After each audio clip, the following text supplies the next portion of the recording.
Hi, welcome to Box on the Box Rock and Celluloid Bot for short. I'm over Box. So today I've got a review for you, and it's Primal Fear's new album, Domination. This is their 15th album. For those of you not familiar, Primal Fear are a German power metal band, very influenced by Judas Priest, featuring Ralph Sheepers, formerly of Gamma Ray, and Matt Sinner, formerly of Sinner. They've had a lot of lineup changes over the years, but Sinner and Sheepers have remained steady components, as has guitarist Magnus Carlsen, who's been around since 2009, although not always playing live. So the last couple of Primal Fear albums were okay. I mean, I would say Primal Fear don't make bad albums. I think the last album, Code Red, I maybe preferred it a little bit more than the previous one, Metal Commando, but it felt like they were treading water a bit. This doesn't do anything different, but I feel the quality of the songwriting's better.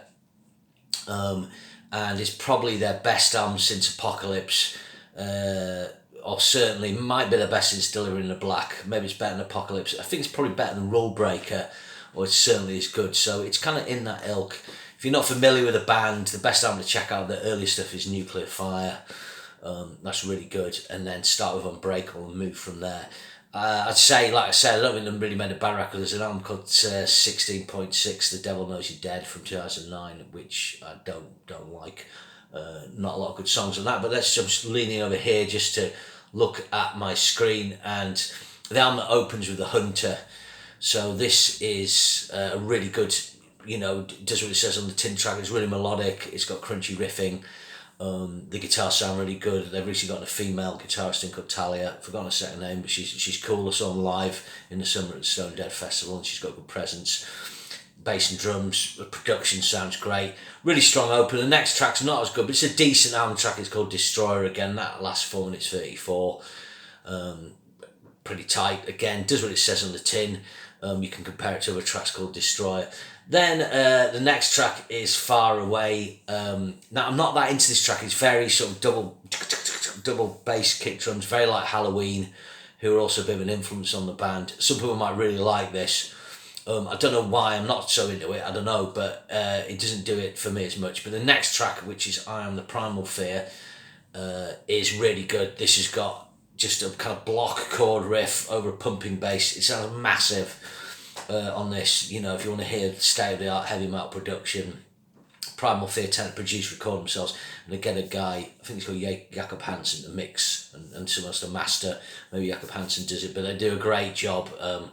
Just sounds huge. This is really good. The chorus is one of the best choruses the band have ever done. Really good. And this continues with the next track, Tears of Fire, which has got a really cool crunching riff. Yeah, again, a really good track. It's a pretty strong opening. Heroes and Gods next, which I'm not as fussed with, and then you get a short instrumental called Hallucinations. My mate pointed out to me it's kind of like a Tony McAlpine's instrumental, but shorter. I actually like this. It's got a really nice melody atmosphere. I like the guitar playing melodies on it. I'm assuming Talia plays and Magnus do a good job, and I like it. And then you've got Eden. So this is the obligatory power ballad, sort of ballad track on the album. Primal Fear, generally in recent times, have done a power ballad on their album, and then they'll do a kind of big epic. This kind of combines the two. I think it's a good track. I like it. I don't think it's great, but it's good. Then you got Scream, which I'm not as fussed about, and then The Dead Don't Die. This is really good. It's got a top kind of A pedal tone pedaling. I think they're tuned down to D standard, so the guitar, so that would be a G. Open A tuned down to G. Really good. Really nice sort of trad metal riff with a really good hook and a strong vocal from Ralph. And then the next track, Crossfires. Although the verse is fairly generic, it's got a really catchy chorus, and I enjoy this track. Then there's March Boy March, which I'm not really fussed with, and then you've got a tune I Won't Forget, which is a strange little kind of spoken word piece going into a power ballad. There is a bonus track on, I think it's the vinyl, called Bridges Will Burn, which is okay. So I think there's a lot of strong stuff here. If someone's wanting to check out Primal Fear, this isn't a bad place to start, although I would also look at those albums I recommended, but it is an improvement on recent offerings. There's some really top Primal Fear songs on here.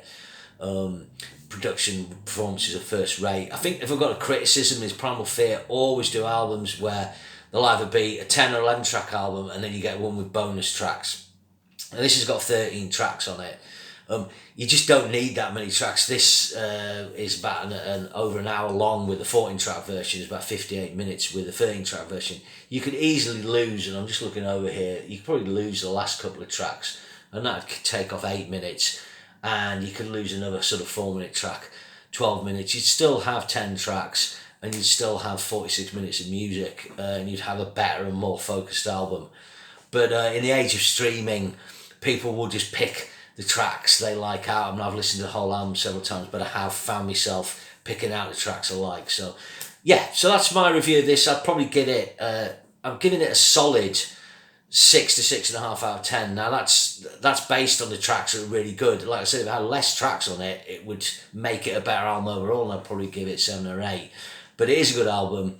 If you've not heard them before, it's worth checking out. So remember, share and subscribe, and I'll see you again soon. Cheers.